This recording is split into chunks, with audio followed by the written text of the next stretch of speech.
One of the things that you often might think is that if you say sexism is a major problem for women in computing, that you're saying men in computing are worse people than women.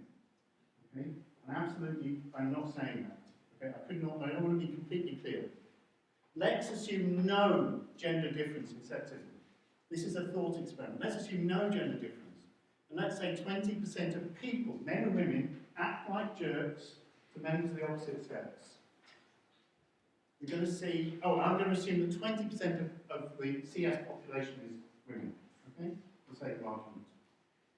And you can read all about this on my blog.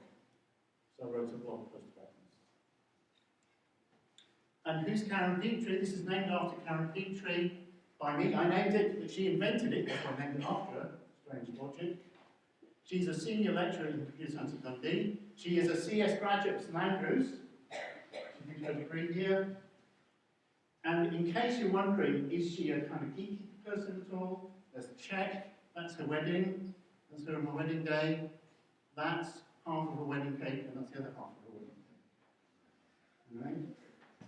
All right? And what I'd like to say is, well, she does have blonde hair, but she doesn't need rescuing. And her husband, who's actually Chris Jefferson, who you might come across, he does have dark hair, but he pays other people to do plumbing. Anyway. So I would say she may be a geek. But let me explain it. So, it's all going to be animated. I'm going to start with 32 men. Now, they're pink. How do we why pink? Well, pink, obviously, is the male colour. I'm a man. There's my iPhone case. I've got my pink trousers, pinkish shirt on. It's the boy's colour, isn't it? Everyone knows that. If you don't know it, let me read you a quote. The generally accepted rule is pink for the boys and blue for the girls. The reason is that pink, being a more decided and stronger colour, is more suitable for the boy, while blue, which is more delicate and dainty, is prettier for the girl. Okay? Everyone knows this. It must be genetic, so ingrained. Earnshaw Infant Smart, I think Earnshaw was a department store or something, in 1918 said this. In 1918, less than 100 years ago, the convention was 180 degrees opposite what it is now. Think about that the next time. If you catch yourself thinking, I bet the gender balance in computer science is something to do with genetics, right? Walk into Toys R Us, look at the pink and the blue toys, that's nothing to do with genetics. If that's so ingrained, maybe everything else is not something. That is ingrained, but it's not genetic. Therefore, other things which appear to be ingrained may not be genetic. I'm sorry, that didn't come out clearly. So I'll add 8 women in blue. I'm going to add 8 men in the darker pink who act like jerks to women. That's 20% of 40. And it's completely equal, so 2 women act like jerks to men. There they are, 1, 2. Okay? Each gender is equally bad to the other. What happens? That's a man being unpleasant to a woman. Okay? That's not good.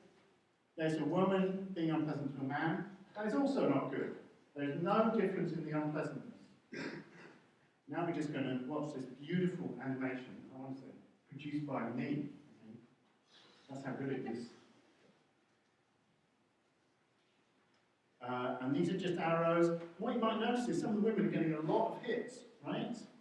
The men aren't getting very many hits. What's happening? How is this happening? I've started from saying men and women are equally bad. There is no gender difference in unpleasantness to the opposite sex.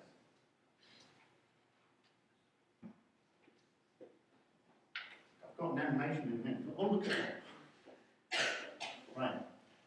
Let's have a look at some of the men and women. There's a man. He was very lucky. He had no unpleasant remarks made to him.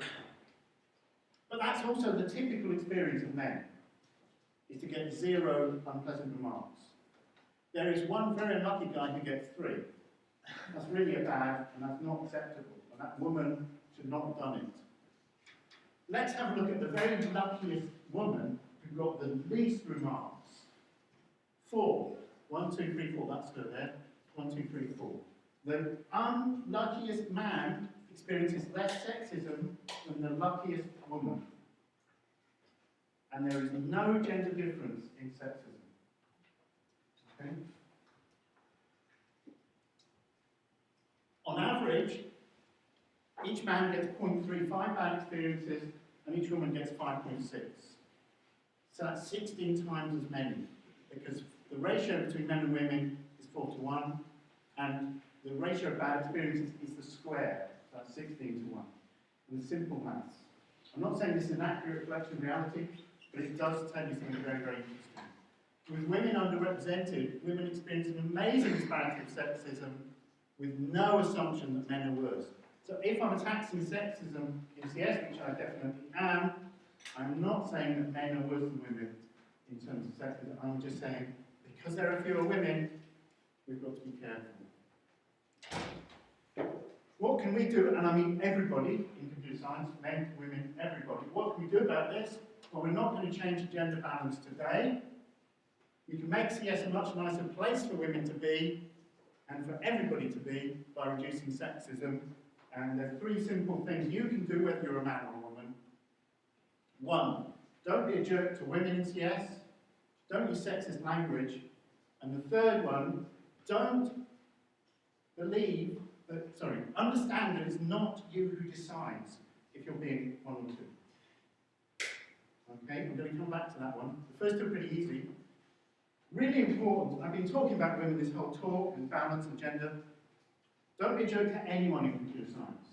All of this applies to any group which is disadvantaged. Disabled people in CS, don't use ableist language. There may be some of these ists you haven't even heard of, but don't do it. Don't be racist. Don't use classist language to people from deprived backgrounds. Don't be a jerk to mentally ill people. Transgendered, cis-sexist language. Ageist, homophobic, religionist, heightist. Somebody short or tall, does that make them a worse computer scientist? Doesn't seem very likely to me. What about none of the above, right? You might be thinking, wait, but I'm, none of those things. Let's say it would be okay to be a jerk to somebody who is straight white privileged, non-disabled, non-mentally or cisgender male of about your age, height and religion.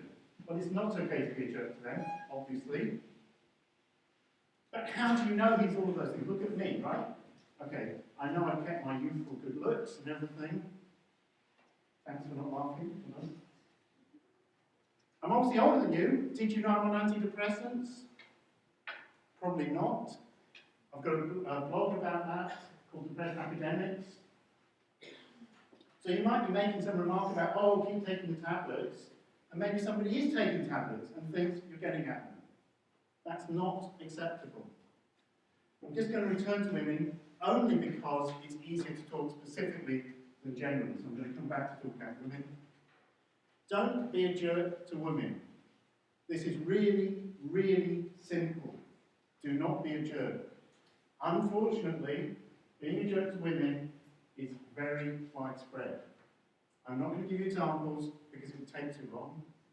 And honestly, if you're even thinking, oh, how long could it take? It's unimaginable how long it could take. Don't use sexist language. And I mean this in 2 different ways, but I mean both of them. Don't use language that implies CS people are men. We've got computer scientists are very important people. A computer scientist is great. He should do this. They should do this, or he or she, or switch genders. You enforce preconceptions. You will lead to females being excluded, and that leads to those subtle biases which you saw in that paper. Secondly, don't engage in sexist banter. Okay? Banter is one of my least favourite words. I'm going to come back to that in a moment. That's fine. No, I'm not going to do this. I'll come back to that banter word in a moment. You don't get to decide if you're being sexist or not. This is really, really important. Same with all the other isms. What do I mean? You might say something, and somebody says that's not acceptable, and you might say, well, it should be acceptable. You shouldn't be offended. Well, tough. They were offended. There's only 2 things you can do. You can say, I'm sorry, I deeply believe what I said is valid, and I stand by it. Or you say, I'm sorry. Never say it's only banter. And there's this wonderful quote, I'm just going to read it out, it's so good. Banter is apparently a free pass. I can insult you, but you're not allowed to be insulted because it's only banter. I can be obscene, but you can't be offended because it's only banter. No! If you're a grown-up, you know that offensiveness may offend, and you either accept that or you don't really care. Sorry, I'm only slightly longer than I planned, so I'll wind up soon. One good thing we can do, if you're now only talking about males, is be allies. That is, men who think it's important that both men and women are treated right in computer science. There's this excellent webpage, Geek Feminism, and you can read about being an ally there. Just one thing to warn you, being an ally is not the same thing as 10 guys crowding around one woman in the lab offering to help her. Okay? We do not have a bad reputation in computer science for sexism and gender problems, but we should try harder, and it's up to everybody in this room. I've got some links here, which again they're on the slides. There's the Advice and Support Centre. We have a harassment and bullying policy. You can be accused and convicted of non-academic misconduct, and if you need to, you can lodge a complaint. So if you've got a problem with staff, you can lodge a complaint. Don't get me wrong.